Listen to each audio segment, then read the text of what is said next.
Welcome to Jolene's Stories, where a woman who gave everything finally reclaims it. My name is Katherine Chandler. I am 58 years old. On the 4th of July, I stood behind 30 seated relatives in my son's backyard in Richmond, Virginia, and I pressed play on a Bluetooth speaker. The voice that came out was not mine. It was my daughter-in-law Vanessa's. And what she said, what every person at those picnic tables heard her say in her own recorded words, was this: "She barely knows what day it is. By next Christmas, we won't even need excuses. She'll just fade out on her own." Derek's fork froze halfway to his mouth. Vanessa's hand flew to cover her lips. And the yard went so quiet I could hear the neighbor's sprinkler ticking through its arc on the other side of the fence. 6 years. She had been telling people I was losing my mind for 6 years. And in that silence, every single one of them finally learned the truth. Before I tell you the rest, I need to ask you something. If this story is already making your chest tight, if you already know what it feels like to be erased by someone who smiles at you in front of other people, then you are exactly who this story was made for. Please consider subscribing to this channel and leaving a comment below, because what I am about to describe is not something I could have survived without knowing other people understood it. Drop a comment if you have ever been excluded from something and only found out through a photograph someone else posted. I think you will be surprised how many of us there are. Now, to understand how I ended up standing behind those tables with a speaker in my hand and a binder full of evidence in my bag, you have to go back 6 years, to the week after my husband Paul's funeral, when Vanessa first began rewriting my life without my permission. Paul died of a heart attack on a Thursday morning. He was 61. We had been married 33 years, raised Derek in the house I still live in, the house we bought when Derek was 2. Paul was a quiet man, an electrician who read history books on the porch and never raised his voice above the volume needed to be heard. When he died, the world got louder and emptier at the same time. I was 54. I had just retired the year before from my job as the head librarian at Westover Hills Elementary, where I had worked for 26 years. I was a woman who had spent her professional life organizing information, cataloging, cross-referencing, keeping meticulous records of every book that entered and left that building. My mind was not just intact. My mind was the sharpest tool I owned. But grief does something to your social posture. It makes you lean on the people closest to you. And the people closest to me, after Paul died, were Derek and Vanessa and their 2 children, Lily, who was 3 at the time, and Owen, who was not yet born. I poured myself into being a grandmother. I showed up with casseroles and picture books, and offered to babysit 3 nights a week so Derek could work late, and Vanessa could have her Tuesday yoga class. I made myself useful because useful was the only thing that felt like living, and Vanessa watched me do it. She watched me build my emotional world around her household, and she began, very quietly, to use that dependency as a leash. The first year, it was small. Owen's christening was on a Sunday in October, and Vanessa called me the night before. She said I sounded tired. She said I had been doing so much since Paul's passing and maybe I should rest at home, just this once, just to take care of myself. Her voice was warm, concerned. The kind of voice you trust because it sounds like it loves you. I stayed home. I watched the photos appear on Facebook that evening. Owen in his white gown, Vanessa glowing, Derek holding the baby, 30 relatives gathered around a baptismal font in a church I had attended for 19 years. I was not in a single photograph. I told myself it was kindness. I told myself she was protecting me. The second year, I noticed I had stopped receiving messages from the family group text. I asked Derek about it, and he shrugged, said Vanessa had reorganized the threads during one of her phone cleanups, promised he would re-add me. He never did. For 16 months, daily messages went back and forth between aunts, uncles, cousins, my own son, plans for dinners, jokes, photos of the children, birthday reminders, and I saw none of it. I existed in a parallel silence. When I showed up to a Sunday dinner no one had mentioned to me, Vanessa smiled and said, "Oh, Catherine, I thought Derek told you. We moved dinner to Saturday this week." She hugged me at the door. That hug was the loneliest I have ever felt. Year 3 was when the lie found its architecture. Paul's sister Martha, a woman I had known for 35 years, who had been my maid of honor, called me one afternoon with a strange tenderness in her voice. She asked how I was feeling, not the way you ask someone who is grieving, the way you ask someone who is sick. I said I was fine. She paused too long, then said she was glad to hear it. That night I could not sleep. Something in her tone had changed the temperature of everything I thought I understood. It took me 2 more months to learn the truth. Vanessa had been telling Martha and others that I was showing early signs of cognitive decline. She described it as gentle and progressive. She said the family was managing it privately. She said I had good days and bad days. She said it with such specific clinical compassion that no one thought to question it. Martha believed her. Derek's aunts believed her. The neighbors believed her. And no one, not one person, called me to ask if it was true. Now let me tell you what Vanessa was doing in public while she was erasing me in private.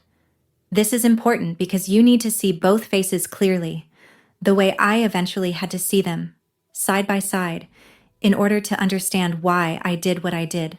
At Lily's 6th birthday party, an event I was told about the day after it happened, when a cousin's Instagram post appeared in my feed, Vanessa stood in front of 40 guests and gave a toast. She said, "And I have this from 3 people who were there. Every good thing in this family started with Catherine and Paul. We carry their love forward every single day." 40 people raised their glasses to me. I was 11 miles away in my kitchen, eating soup, wondering why no one had called. That same week, Vanessa told Derek's Aunt Louise on the phone that I had forgotten Lily's birthday entirely and that it was heartbreaking to watch. Louise sent me a sympathy card. I opened it standing at my mailbox and read the words, "Thinking of you during this difficult time," without understanding what the difficult time was supposed to be. At Thanksgiving the following year, year 4, I was told the gathering had been moved to a restaurant that could not accommodate extra guests. It had not been moved. It was held at Derek's house, the same dining room, the same table where I had carved turkey beside Paul for a decade. 18 people attended. I saw the photos. Vanessa posted one with the caption, "Grateful for every single person at this table." I counted the chairs. There was not an empty one. 2 weeks after that Thanksgiving, I drove to Lily's school for the Christmas concert. I had attended every school event since Lily started kindergarten. I knew the front desk aide by name, but when I walked in, she stopped me. She did not meet my eyes. She said my name had been removed from the approved visitor and pickup list. I asked why. She hesitated, then said a family member had filed documentation citing a medical condition. She could not let me past the desk. I stood in that school lobby. A school lobby. The kind of place I had worked in for 26 years. And I felt the floor tilt beneath me. What the school aide said next rewrote everything I believed about my own family. She said very quietly, "Mrs. Chandler, the memo is signed by your daughter-in-law." I drove home. I sat in my driveway for 40 minutes, and something inside me that had always been flexible became very, very rigid. That was the moment the exhaustion changed shape. I was not tired of being hurt anymore.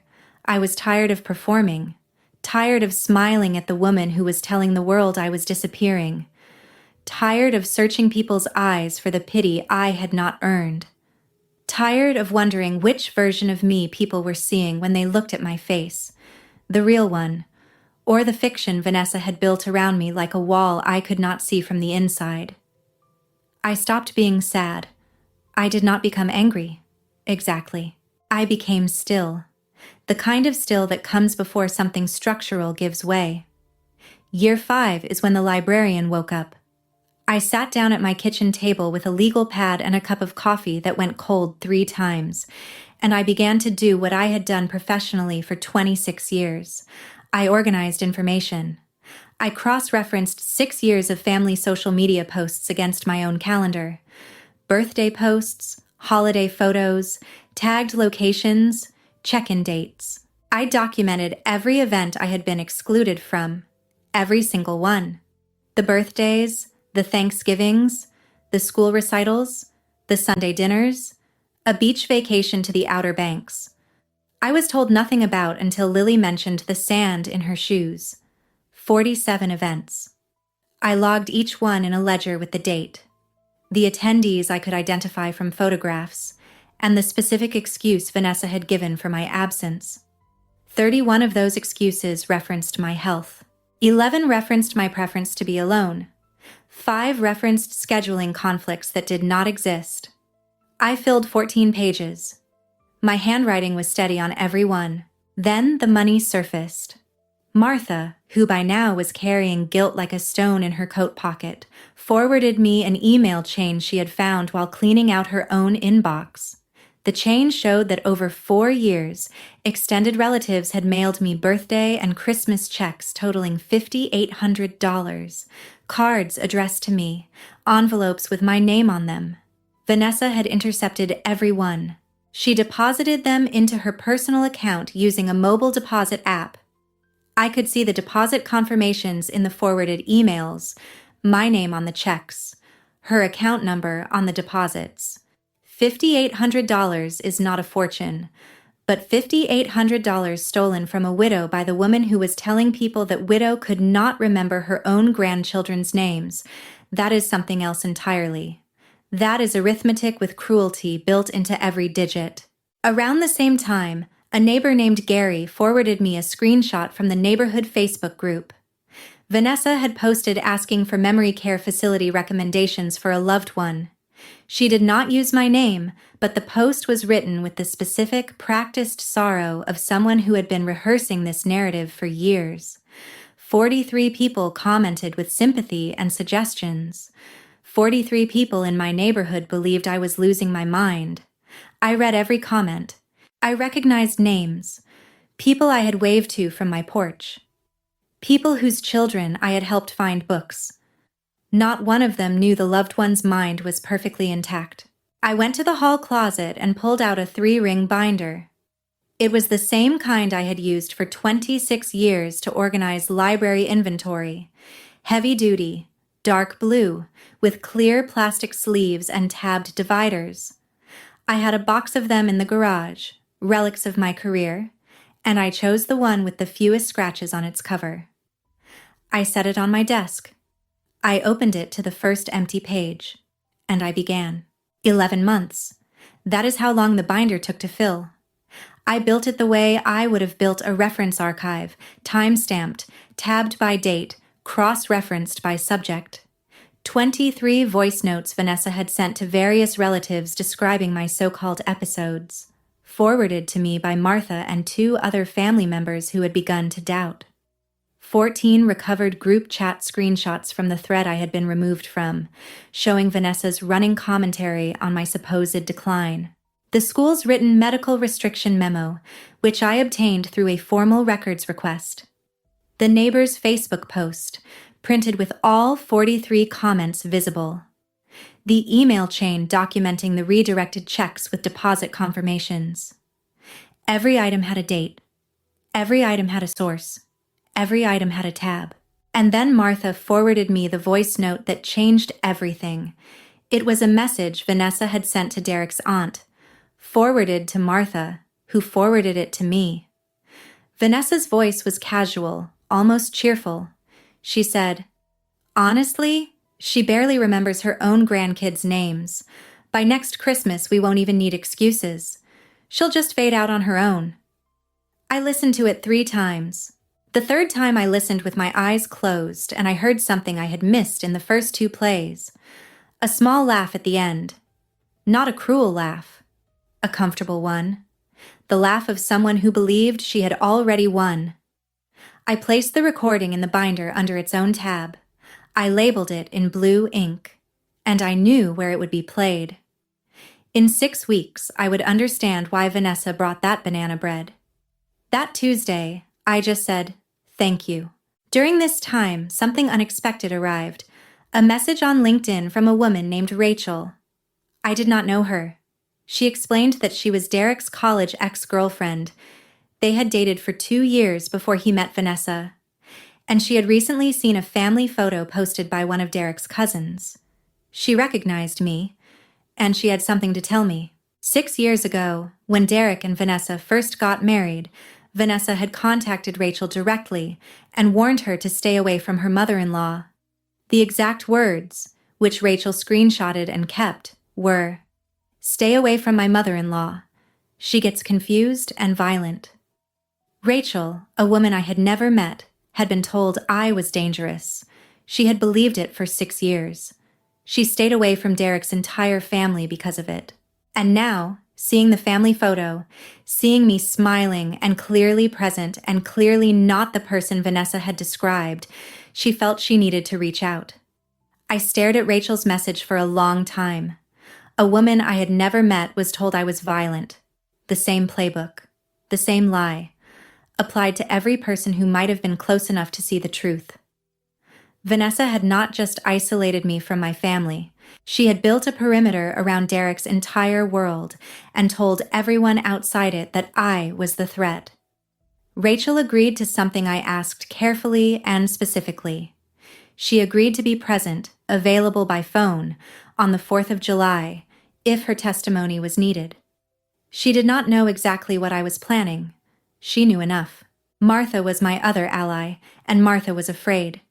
The night she forwarded the email chain about the stolen checks, she whispered over the phone, "Maybe Vanessa really does think something is wrong with you." I understood that fear. It was the same fear I had carried for years, the fear that maybe the person everyone trusted was right, and I was the one who could not see clearly. But I had 14 pages of logged events, a binder of evidence organized with 26 years of professional precision, and a voice note in which my daughter-in-law laughed about my disappearance. I was not confused. I was not violent. I was a retired librarian with a sharp mind and a long memory, and I was done being tired. 2 weeks before the barbecue, Vanessa came to my house. She brought homemade banana bread wrapped in a linen cloth and a framed photograph of Lily and Owen taken at their school picture day. She set them on my kitchen counter, and she held both my hands, and she looked me in the eyes, and she said, "You are the heart of this family, Catherine. I hope you know that." Her hands were warm, her eyes were soft, the banana bread smelled like vanilla and brown sugar, and I stood there receiving warmth from the woman who had told 43 neighbors I needed memory care, who had stolen my mail, who had locked me out of my grandchild's school, who had told a stranger I was violent, and I smiled and said thank you. If you have ever been loved in public by someone who is destroying you in private, you know exactly what that smile costs. It is the most expensive expression a human face can make. The barbecue was set for Derek's backyard. Every year, the 4th of July gathering was Vanessa's production. She planned the menu, arranged the seating, chose the decorations, sent the invitations. It was her stage, her audience, the event where the extended family saw her at her most gracious, most organized, most central. 30-plus relatives, string lights crisscrossing the yard, long tables covered in checkered cloth, the smoker going since dawn. I had been invited, specifically, personally, warmly, by Vanessa herself. She even offered to pick me up. I told her I would drive myself. The morning of the 4th, I woke at 5.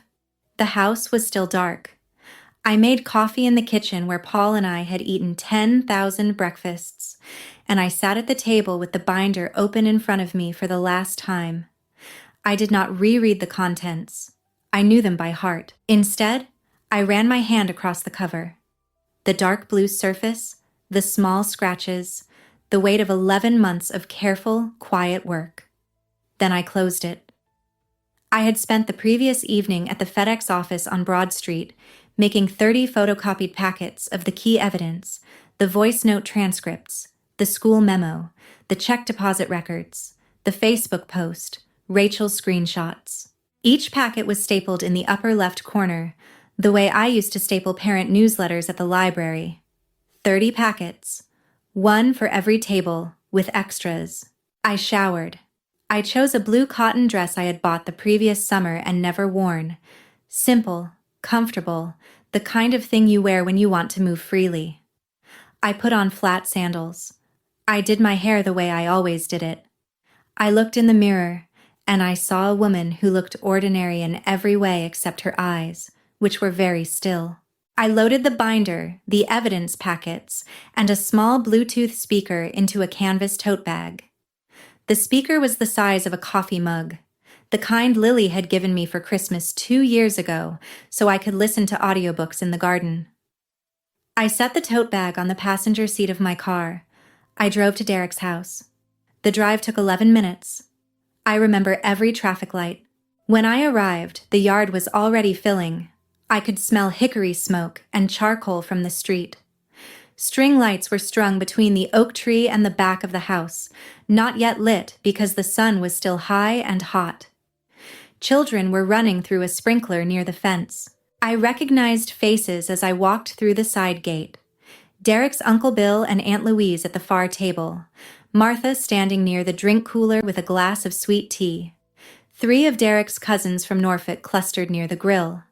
Vanessa was at the center of the yard, wearing a white sundress, moving between groups with the fluid social grace of someone who had designed every element of this afternoon. She saw me and crossed the grass immediately. She hugged me. She smelled like sunscreen and citrus perfume. She said, loud enough for the nearest table to hear, "Catherine, I am so glad you're here. The kids have been asking about you all morning." Several people smiled. Aunt Louise waved. I smiled back. I set my tote bag under my chair at the table near the back fence, and I sat down and I accepted a glass of lemonade, and I waited. The afternoon unfolded the way these afternoons always unfold. Plates of pulled pork and coleslaw and corn on the cob. Paper napkins and plastic cups, and the sound of ice cracking in coolers. Children shrieking. Somebody's Bluetooth speaker, not mine, playing country music from the porch. The sun shifted. The string lights came on.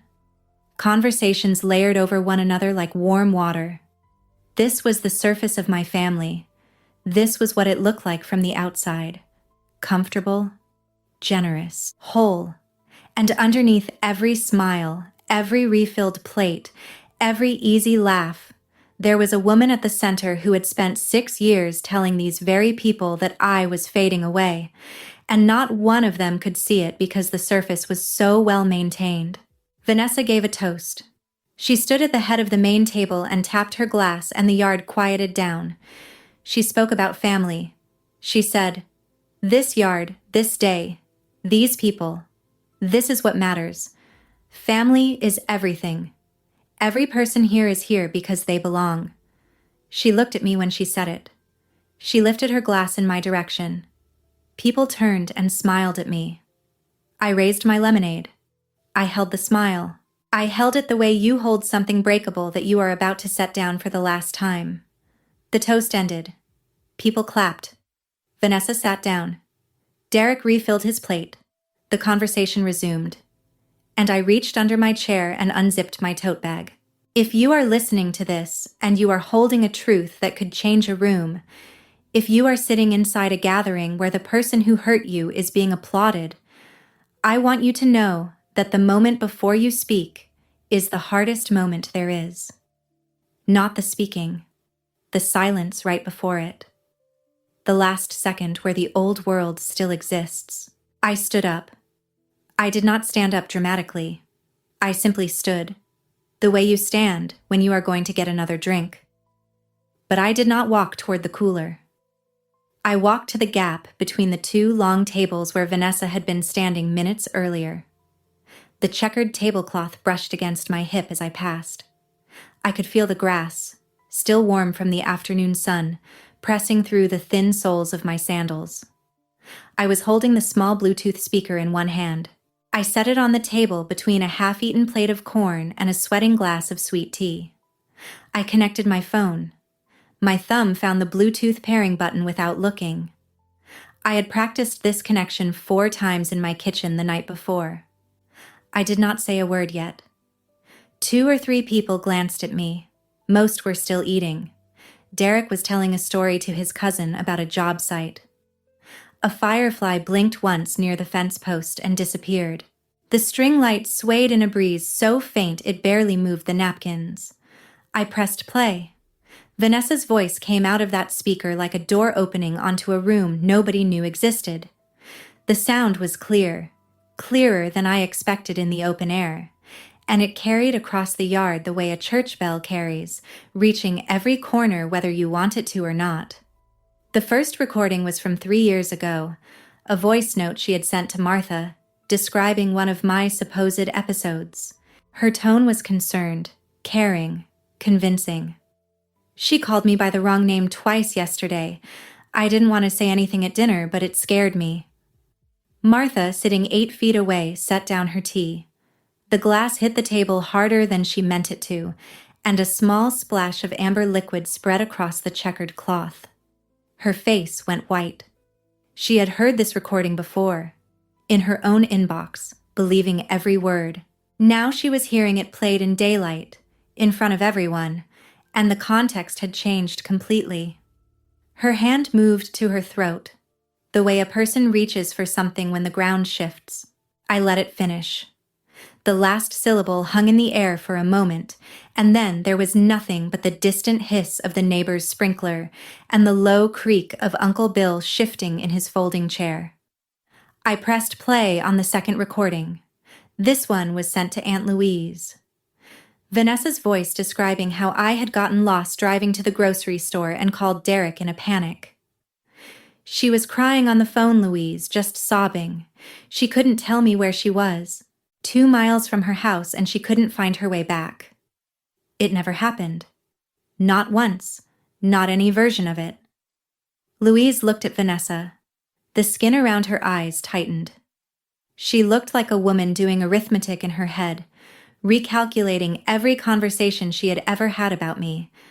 Vanessa had not moved. Her mouth was slightly open. Her hand was flat on the table as if she was pressing it down to keep herself from standing.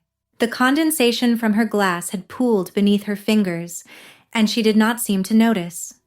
The third recording was the one sent to Derek's cousin in Norfolk. Vanessa's voice, lighter now, almost gossiping, the way you talk about weather or a television show. We're honestly just trying to keep things normal for the kids. Catherine doesn't always realize what's happening, you know? It's hard. She had laughed softly at the end of that one, too. Not the same laugh as the final recording, but a cousin of it. The laugh of someone sharing a burden she had invented. By now the yard was silent. The country music had been turned off. I did not see who reached for the phone on the porch, but the absence of it was sudden and complete. Children had been gathered closer by their parents. A toddler I did not recognize fussed once and was quickly hushed. Every adult in that yard was looking either at me or at Vanessa. Nobody was eating. Derek's Uncle Bill had set his plate on the grass beside his chair, and a fly had already landed on the rim of his coleslaw. 30 years of barbecues, and I had never seen that man lose his appetite. The string lights reflected in the surface of abandoned drinks up and down both tables, small points of gold in glasses no one was lifting. I paused the recordings. The silence sat on the yard like a physical weight, and I let it. I counted 4 full seconds before I moved. Then I reached into my bag and I pulled out the evidence packets. 30 stapled sets, each one a photocopied selection from the binder. The paper was warm from sitting in the canvas tote all afternoon. I began handing them down the tables, placing each one beside a plate the way you distribute programs at a church service. This is the memo Vanessa filed with Lily's school removing me from the approved visitor list, citing a medical condition I do not have, I said. My voice was even. My hands were steady.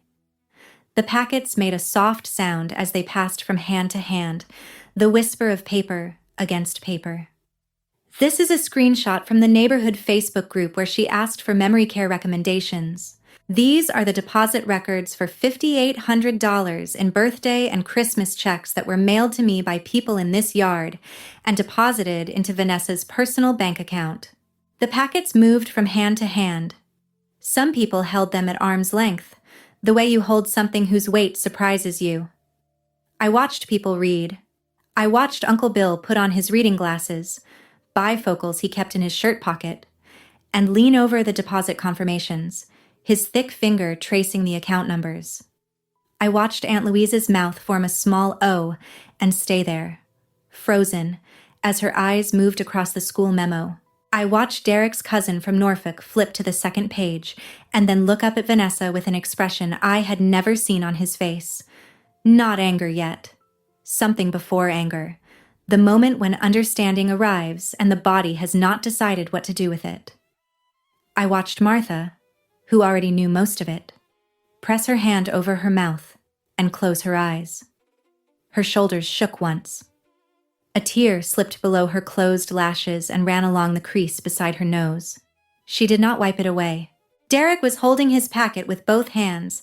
His plate had been pushed to the side and a smear of barbecue sauce had gotten on the edge of the paper. He was reading slowly. I could see his eyes tracking left to right, like a man reading the same paragraph twice because the first time did not seem possible. Vanessa stood up. Her chair scraped on the patio stones, a sharp, ugly sound that cut through the stillness like a crack in glass. The white sundress caught the string lights as she moved, and for one moment she looked exactly as she had during the toast. Luminous, composed, central. But her hands were shaking. I could see the tremor from 6 feet away. "This is... Catherine. These are taken out of context. You don't understand what you're..." I did not raise my voice. I did not need to. I picked up my phone and pressed play on the 4th recording. This one was the voice note to Derek's aunt. The one Martha had forwarded to me. The guillotine. Vanessa's own voice, casual and confident, filled the yard. Honestly, she barely remembers her own grandkids' names.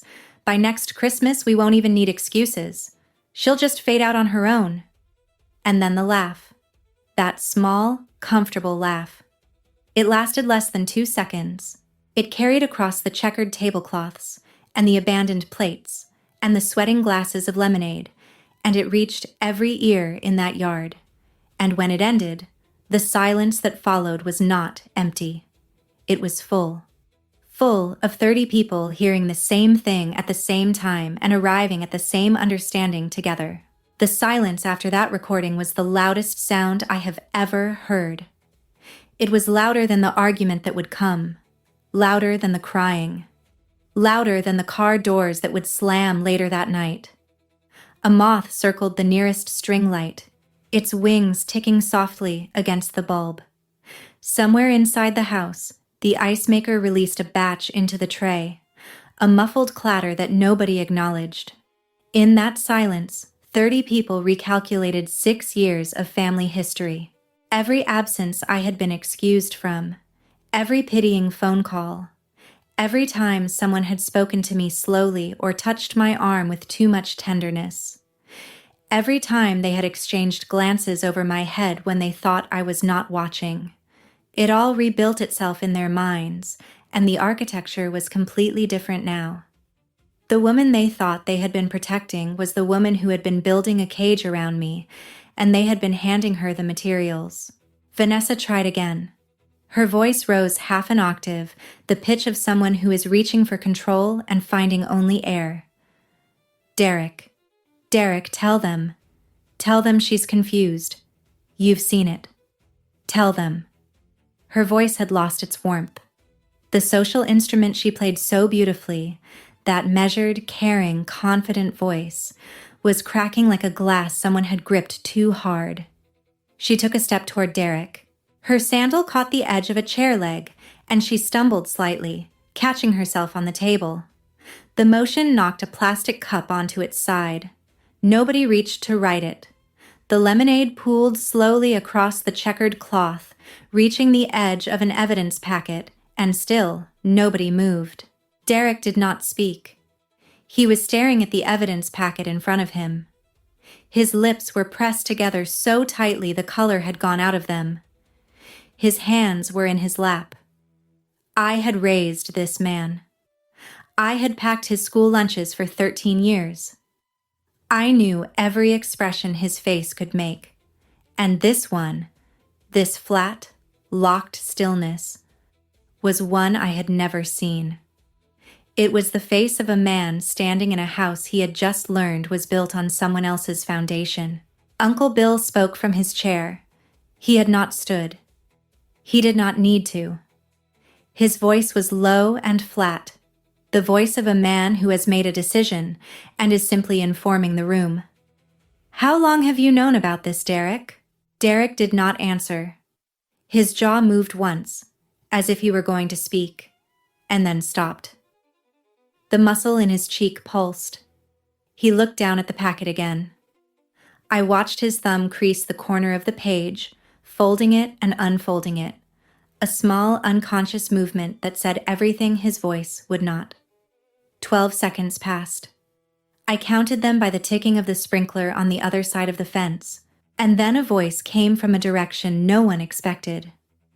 Martha stood up, tears already running, her napkin balled in her fist so tightly her knuckles had gone white. She said, "I believed her. She told me 2 years ago that Catherine was declining, and I believed every word. I sent sympathy cards. I called with that voice like I was talking to someone dying. Catherine, I am so sorry. I am so sorry." Her chin trembled on the second apology. She pressed the napkin to her mouth and sat back down heavily, as if her legs had simply stopped holding. Martha's public admission broke something open. The yard had been sealed with silence, and Martha's words cracked it, and what came out was a flood no one could have rehearsed. Aunt Louise spoke next. She said quietly, to no one in particular, her eyes fixed on the tablecloth. "She told me the same thing. At Easter. She sat on my porch, and she cried about it, and I made her coffee." Louise paused. Her voice caught on the next sentence. "She sat in my wicker chair, and she held the coffee in both hands, and she told me Catherine had asked her the same question 4 times in an hour. I rubbed her back. I comforted her." Louise was looking at her hands now, turning them over as if checking them for something. "I never once called Catherine to check. Not once in 3 years. One by one, like stones falling from a wall, people spoke. Each voice came from a different part of the yard, a different chair, a different face. Derek's cousin said Vanessa had called him before the beach trip to explain that Catherine's condition made travel too stressful, that the sound of the ocean might disorient me, that unfamiliar sleeping arrangements could cause an episode. He had believed it without question. A neighbor from 2 streets over, a woman named Diane, who I recognized from the garden club, said she had dropped off a casserole at Vanessa's door last winter because she thought Catherine was in hospice-adjacent care. She had told her husband that night that it was such a shame, that Catherine used to be so sharp. The woman from Vanessa's church group, still holding her evidence packet in both hands, said Vanessa had requested prayer for a family member's cognitive decline at 3 separate meetings, once in February, once in April, once in June. She said the group had formed a meal train. They had cooked 14 dinners for Vanessa's household, motivated entirely by compassion for a crisis that did not exist. Each confession was another brick removed. Each one made the structure of the lie more visible, and Vanessa more alone. The wall she had built did not crumble all at once. It came apart the way real walls do. One piece at a time, each piece revealing the hollow space behind it. She was standing in the center of the yard. Nobody was standing with her. The 3 nearest chairs had been subtly angled away, their occupants leaning back as if creating distance without the commitment of actually leaving. The string lights made soft shadows on her white sundress, and the shadows moved gently with the breeze, and she looked like a woman standing inside something that was dissolving. Her face had passed through several versions in the last 5 minutes: concern, denial, anger, appeal, and had arrived at something I had never seen on it before: fear. Not the fear of consequence, the fear of being seen. The real fear, the one that lives under all the others. Every person in that yard was seeing her now, the real her, the one behind the performance. And she had no script for this. She had never been in a room where everyone knew.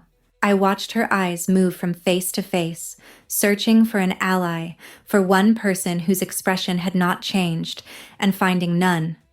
Her gaze passed over Derek and did not stop. It passed over Martha and flinched. It reached me and held for 1 second. One long, unblinking second. And then dropped to the ground. Lily appeared at my elbow. She had been sitting on the porch steps, watching with the terrible clarity of a 9-year-old who understands more than adults want her to. Her bare feet were grass-stained. There was a streak of ketchup on her forearm. She tugged my sleeve and whispered, close enough that I could feel her breath on my wrist. "Grandma, if your brain is sick, how come you remember all my spelling words and Mommy doesn't?" I put my hand on her head. Her hair was warm from the evening air. I did not answer. The answer was in the yard around us, in every face that had turned, in every packet that lay open on the tables, in the speaker that sat silent now beside a plate of food no one would finish. Owen was inside the house. Through the kitchen window I could see the blue flicker of a television, and I knew he was watching cartoons, too young to understand any of this, and I was glad. There would be time for Owen later. There would be years. I gathered my tote bag. I left the binder on the table. I did not need it anymore. It had done the work it was built for. As I walked toward the side gate, the grass was damp beneath my sandals where the sprinkler's arc had reached the edge of the yard. I heard behind me the sound of a family breaking apart and reassembling in a new shape, chairs scraping, voices rising, someone saying Vanessa's name sharply and someone else saying wait. And I knew that the shape it took from now on would at least be built on something true. My hands were steady when I pressed play. It was Vanessa's recorded voice that trembled. The next 2 weeks confirmed what I already knew. Vanessa's power had always been social, and social power collapses the moment the audience changes its mind. The calls started that night. Martha called first at 9:14, crying again, apologizing again, asking what she could do. Then Aunt Louise at 9:40. Then 3 cousins, one after another, their voices overlapping in my voicemail like a chorus arriving late. Then 2 neighbors. The phone rang so many times I started letting it go to voicemail. Not because I was overwhelmed, but because I wanted to hear each message fully, the way I had once been forced to hear Vanessa's voice notes describing a woman who did not exist. I sat at my kitchen table and I played each voicemail from the beginning, and I heard in every one of them the sound of a person rearranging what they thought they knew. Vanessa called Derek's family members one by one in the days that followed. I know this because Martha told me, and Louise confirmed it. She told them the recordings were edited. She told them I had manipulated the documents. She told them I was doing exactly what a person in cognitive decline might do, constructing elaborate, paranoid narratives to explain away her own confusion. But the evidence packets were in their hands. The deposit confirmations had her account number printed in bank letterhead. The school memo bore her signature in ink. The voice notes were Vanessa's voice, unmistakable, unedited, with the specific details only someone telling the truth, or someone building a very specific lie, would include. Her damage control failed because the proof was not abstract. It was paper and sound and her own words. You cannot spin your own voice. You cannot tell 30 people that their ears deceived them when they all heard the same thing at the same time. Within a week, Vanessa was disinvited from 3 family gatherings. Derek's Aunt Louise, who had made Vanessa coffee on her porch while listening to lies about me, called Vanessa directly and said, "I think it's best if you don't come to Bill's birthday." The words were polite. The meaning was not. Vanessa's church small group, the one where she had requested prayer for my fictional decline, the one that had organized 14 compassion dinners for a crisis that never existed, asked her to step back. The group leader called it a request for space. What it was exile wrapped in Christian politeness. Diane, the neighbor with the casserole, stopped waving when she drove past Vanessa's house. Small things. The kind of small things that, taken together, form the exact shape of a life contracting. Derek moved to the guest room.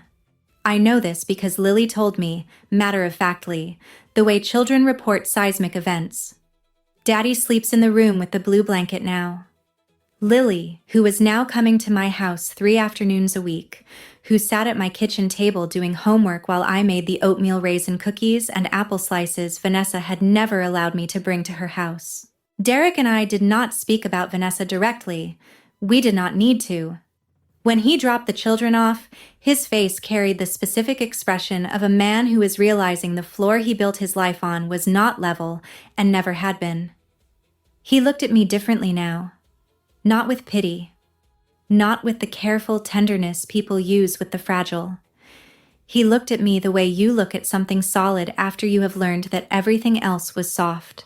2 weeks after the barbecue, he filed for legal separation, citing fundamental breach of trust. The paperwork was filed on a Tuesday. I know because Lily mentioned it.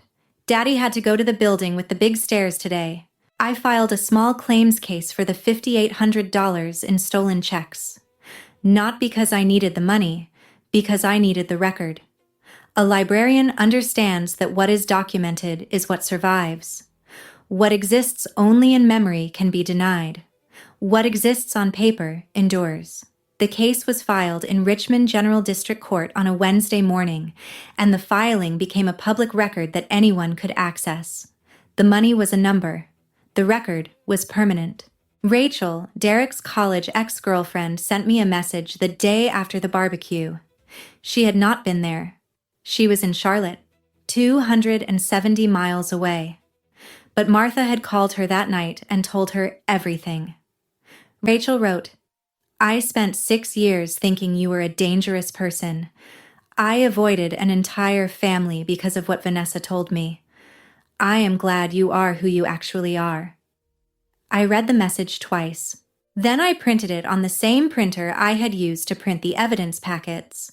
I placed it in the binder, in the final tab, behind all the evidence. Not because it was proof, because it was the last piece of a picture I needed to see completed. The binder was full now. Every tab occupied.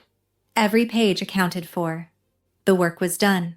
The binder sits in a drawer in my kitchen now. The second drawer from the left, behind the oven mitts and the stack of cloth napkins Paul bought at a yard sale in 2014. It is closed. I do not open it. I do not need to.